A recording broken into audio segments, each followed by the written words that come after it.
on a morning that looked like every other morning. Office workers in Kuala Lumpur grabbed their coffee. Fishermen in Sabah pushed their boats into calm water. Students in Singapore sat down at their desks. And then, the ground moved. Not a tremor, not a shudder. A full-scale magnitude 7.1 earthquake, the most powerful to strike this region in over 100 years, rippled outward through the Earth's crust at thousands of kilometers per hour, rattling windows in buildings 1,500 kilometers away. By every measure of disaster science, what followed should have been catastrophic. It wasn't.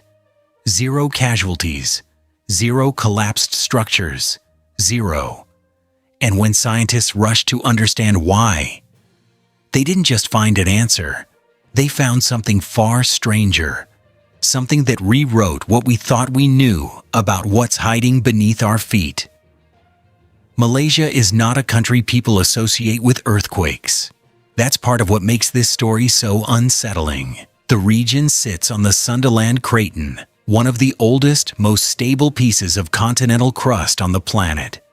For most of human history, this ancient rock has been a kind of geological sanctuary.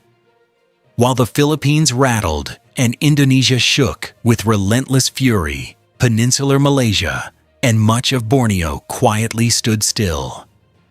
That reputation of stability is exactly why, when the seismographs screamed on that morning in 2026, the data made scientists stop and stare. A 7.1 centered near Sabah, the northern tip of Malaysian Borneo, registered on monitoring stations from Bangkok to Brisbane. Buildings in Singapore, a city built on bedrock, considered among the most stable in Southeast Asia, swayed visibly. People evacuated offices. Traffic stopped on highways. The scale of the shaking was undeniable. But here is where the story gets strange. When geologists pinpointed the epicenter, they expected to find something familiar. A fault line, a subduction boundary, a known geological scar. Instead, they found the rupture at a depth of 620 kilometers below the surface. To put that in perspective, the deepest mine ever drilled by humans reaches barely 4 kilometers down. The deepest scientific borehole ever attempted barely scratched 12 kilometers. At 620 kilometers, we are talking about a place so deep, so hot, so incomprehensibly pressurized, that by every law of physics, rock should not break, it should flow, it should bend, it should deform plastically, like warm glass, not fracture. And yet, it fractured. This is what geologists call a deep focus earthquake, and they are, to be blunt, one of the strangest phenomena in all of Earth science. So what broke? What caused a rupture at a depth where rupturing shouldn't be possible?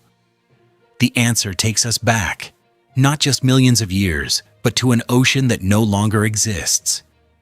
Deep beneath Borneo lies the fossilized remnant of the ancient Proto-South China Sea, an oceanic plate that was consumed by subduction tens of millions of years ago.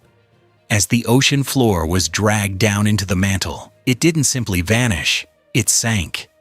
Slowly, still cooling, still holding the memory of the seafloor it once was. Today, this plate, this geological ghost, does not appear on most modern tectonic maps. It has been forgotten, absorbed into the deep mantle like a letter slipped into a drawer and never opened. But it is still down there. And occasionally, under immense pressure from every direction, its ancient minerals undergo what scientists call transformational faulting. As the minerals in the old oceanic plate are crushed and transformed at depth, they change phase. They restructure at the atomic level, and that restructuring can, under the right conditions, happen rapidly enough to generate the equivalent of an earthquake, not from tectonic collision, not from plates grinding at a boundary, but from a ghost plate, half dissolved into the deep earth, quietly tearing itself apart from the inside. That is what happened beneath Malaysia in 2026.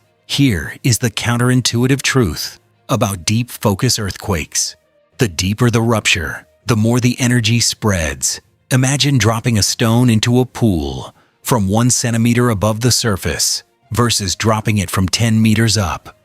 The shallow drop creates a violent, concentrated splash. The high drop spreads its energy across the entire pool in long, rolling waves. At 620 kilometers deep, the energy of that rupture had to travel through hundreds of kilometers of rock before it ever reached the surface. By the time it arrived, it had spread across a vast area, wide enough to be felt across Southeast Asia, but nowhere concentrated enough to destroy anything. The ground shook, buildings swayed, but the brutal, ground-tearing intensity of a shallow quake, the kind that topples walls and breaks foundations, never arrived. The deep earth, in this case, acted as its own dampener. It was a warning delivered in the gentlest possible way. But here is where scientists are not breathing easy. Because while the Earth was busy sending its deep message, a very different and far more dangerous story sits waiting. Not 620 kilometers down, but right at the surface, Sabah, the region closest to the epicenter, sits at one of the most complex tectonic junctions in Southeast Asia, where the Sunda Plate, the Philippine Sea Plate, and the Celebes Microplate all push and grind against each other. In a tangle of competing forces, the surface geology is laced with shallow fault systems, faults that are poorly mapped, understudied, and in many cases, running directly beneath populated areas. Shallow faults are a completely different beast. When a rupture happens at 5, 10, or 20 kilometers depth, there is no buffer. The energy arrives fast, vertical, and with full force. We already know what that looks like here. In 2015, a magnitude 6.0 earthquake struck just south of Mount Kinabalu. It triggered a devastating series of rock slides on one of Southeast Asia's most beloved peaks, killing dozens of hikers in a matter of minutes. That quake, smaller than the 2026 event, caused real, irreversible loss because it was shallow. And the infrastructure vulnerability that existed in 2015 has not fully disappeared. Malaysia introduced its first national seismic building codes in 2017, an important step, a necessary step. But over 160 significant buildings in the Sabah region were constructed before those codes existed. Structures built without seismic design, without reinforced framing, without the kind of engineering that turns a potential collapse into a building that bends and survives. The 2026 earthquake did not destroy them, but it did something perhaps more important. It reminded us they are there. There is a pattern in how humans relate to geological time. We build our cities on the assumption of stability, because stability is what we have known within our own lifetimes.